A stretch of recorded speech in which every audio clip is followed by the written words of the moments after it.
more and more number of classes and sections of classes.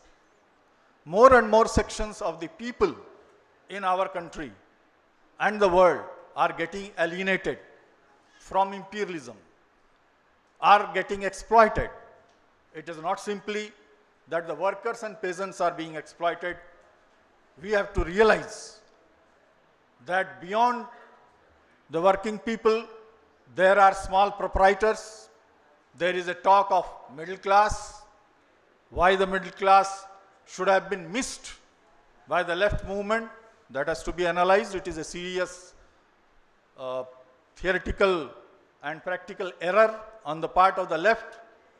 There are small entrepreneurs. There is small bourgeoisie. There is a middle bourgeoisie, and so on and so forth. Everybody is talking about 99% against 1%. This 1% includes a handful of monopoly, finance and imperialist capitalists who are more and more interested in financialization and less interested in productive capital. So our front, our anti-imperialist democratic front has broadened as never before. So there should be no effort, knowingly or unknowingly, on the part of the left, on the part of certain ultra-left sectarian elements, to reduce the front, to restrict the front, whether real or potential. Our struggle, worldwide struggle, and our struggle in our own country has become broader. The job of the communists, and that has been their historic job, historic role always, is to unite as many people, as many sections, including the small and middle bourgeoisie, in our common battle against world imperialism, fascism and finance capital. Comrades, in our country and the world over, particularly as a result of scientific technological revolution, the role of the middle and small proprietors, workshop owners, artisans, shopkeepers, and also the middle class has increased as never before. I think today the middle class has entered the arena as a crucial and important policy maker, who influences many sections, many fields of the society, which is increasingly influencing the many economic and political aspects, and which is playing more and more role in the process of urbanization that is taking place today in our country and the world over. In my opinion, all these changes in the world, the changing composition of the society, the emergence of middle class along with the working class and peasantry as a very important factor, the greater positive and democratic role of the non-monopoly, non-finance bourgeoisie, that are the new trends in our common struggle, which we all agree is the struggle of 99% against 1%. Quite often we tend to forget. And therefore I think that on the world scale and in our country, our democratic front has broadened as never before, and therefore imperialism is being challenged as never before. I will just give two examples of how imperialism has been isolated. One is Latin America.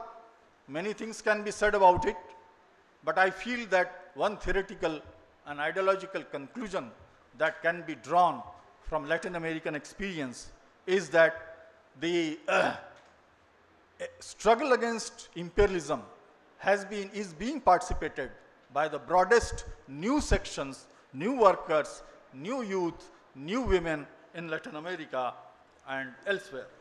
Similarly, BRICS is an example of how the monopoly of and unipolarity of imperialism is being challenged. The world is no more unipolar, it has become multipolar. I will not dwell further on these points. Some of them have been made, but this was just by way of a basis and background, the terrain on which we should be developing our strategy and tactics. Second point I would like to make is about the civil society and the social movements. I think the left is very restrictive. The concept of civil society was first given by Marx. It was developed by Lenin, and a historic contribution was made by the well-known philosopher Antonio Gramsci. I think Gramsci is the theoretician of civil society who brought out the role of this non-political section, this section of society which lies between the political and the economic parts of the society. So the theoretical part, the scientific theoretical explanation of civil society has been done to a considerable extent in the classical Marxism. Today, in our country and the world over, STR and ICR, the development of media, the rapid urbanization has led to the explosion of civil society. I think the left was late, a bit late, to realize this point. And that delay has enabled certain other movements to fill up the gap. The more you leave gaps in theory and practice, the more other movements will try to fill up that. It is not bad, it is not negative. But if other ideologies and movements have no clear-cut aims, then they will not be able to give direction to the civil and social movements. Social movements and civil movements do not alone include workers and peasants. They are not confined to working population alone. They include increasingly those sections of the people that have recently entered into the arena of mass struggle, into the arena of individual struggle, even in the class struggle. Now, to what extent, how is it class struggle? That has to be determined. And therefore, left and the communist ideology has much to do in this field. Some of the speeches here and papers, they have pointed out the role of the marginalized so-called sections of the population. This is a tremendous new development, and it is this section which has actually given rise to the movement of 99% against 1%. Now I will come to the situation in our country, which is closely related to the world events that are taking place. Comrades, I think one of the biggest achievements of left and democratic and revolutionary movement has been the achievement of democratic rights. Since the days of Marx and Engels and Lenin, the struggle for democratic rights have been rated very highly. There is a wrong impression, in my opinion, that Marx, Engels and Lenin were not in favor of parliamentary path. They were not in favor of bourgeois or whatever constitution. They were not in favor of democratic rights and so on and so forth. I think this is a misconception. It is being proved wrong today by the events in India in post-independence India, by the events in Nepal, by events in Latin America. Today the world over, and particularly in our country, parliamentary path, parliamentary rights, right to press, right to assembly, right to speech, right to religion, right for marginalized sections, for the downtrodden, and so on and so forth, and the media, which is a very, very important pillar of democracy, has become very important. And therefore, the present day fascism or tendency towards fascistization has to be seen in this context, has to be seen in the context of defense of all the democratic rights that we have achieved, that the people and the classes have achieved. Class struggle and mass struggle cannot be carried on openly if democratic rights are taken away. Lenin said, we are concerned which bourgeois formation is there in power. We should be concerned. The left and the communists should be concerned who are in power, because we want to carry on class struggle. We want to carry on mass struggle, even national struggle openly, clearly, through media, mass movements, and inside and outside the parliament, arena of parliament. If it is covered, if a dispensation, a power balance is there, power constellation is there in the country, which uses religion to cover up, which uses chauvinism, national chauvinism, which uses casteism to cover up these issues, then it will become much more difficult to carry on our mass and class struggle. And therefore, I think a power has come to the center in our country, which is a threat to all that is democratic, all that we have achieved in the pre and particularly in the post-independence India. All that has been achieved throughout the history of working class and democratic movement. This government, this party, this Sangh Parivar is the biggest threat in our country to all that is democratic. And therefore, comrades, we cannot be complacent. It will almost be a crime to be complacent, to underestimate all that has been achieved. Somebody in the morning session said rightly that the Indian Constitution in one stroke of pen gives equal right to all the adults. The constitutional, parliamentary, and open rights are weapons in the hands of the masses. And therefore, the secular and democratic fabric of our country should be protected. For this, we need broadest unity, not just left unity. Left unity is essential, is the core, but the left unity should decide what to do after coming nearer, establishing common points, common struggles. What is the agenda? The agenda should be to defend democratic rights, to defend the Indian Constitution, to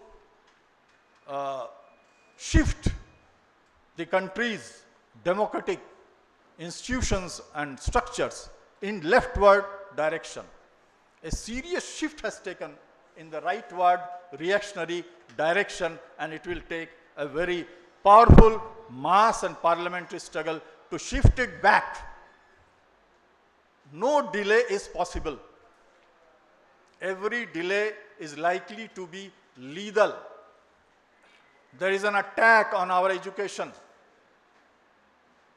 Our education system, syllabus, our institutions like ICHR, history, economics, science, in post-independence India were to a considerable extent dominated by left ideology.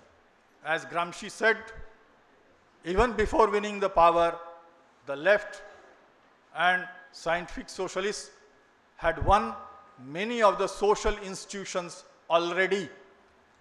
In his war of maneuvers and war of positions, Gramsci explained this very well. And this applies very aptly to Indian conditions.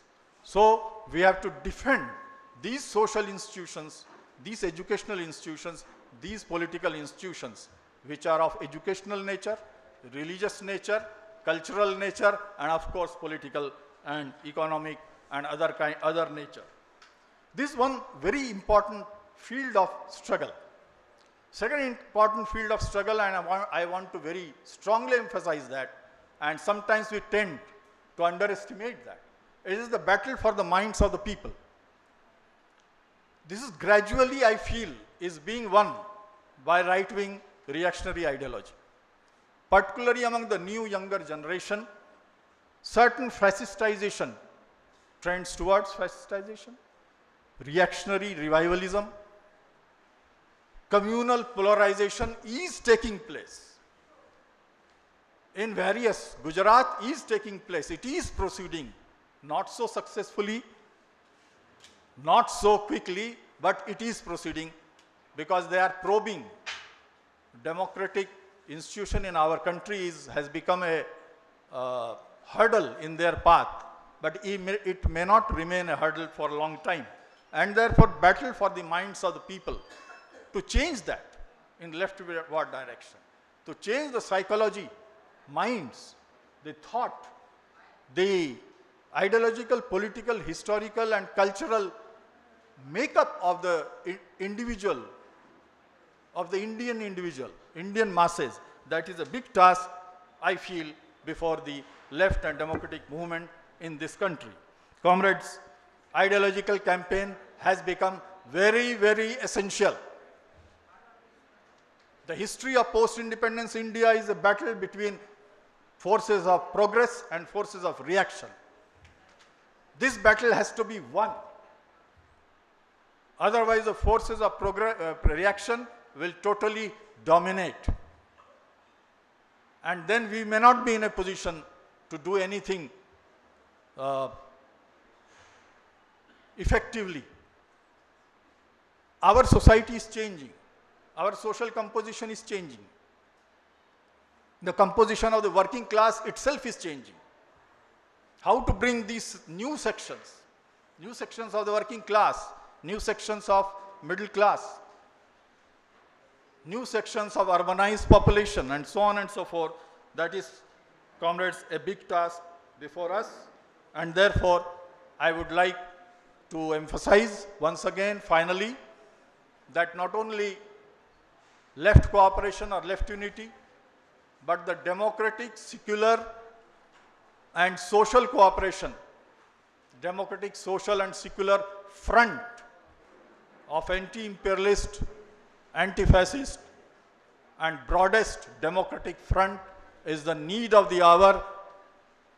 We should penetrate and work in all the fields and really work to dominate the Indian scene, the Indian masses, the Indian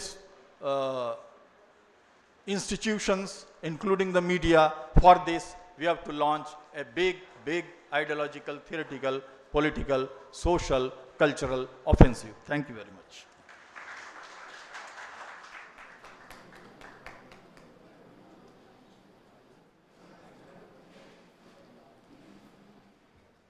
Thank you, comrade. A very thought-provoking keynote address given by comrade Anil Ajimbole.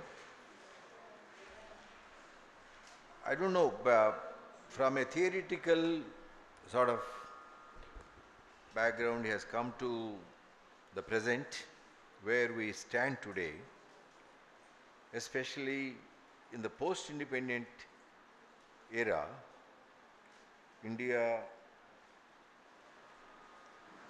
has promoted the forces of progress. That is the secret, that is the great achievement of the left movement in this country. We have witnessed it. We have seen a glorious period of the winning of the forces of progress, and now we are slightly on the defensive side. Where did we lose our moorings? How did we lose the forces that were behind the broad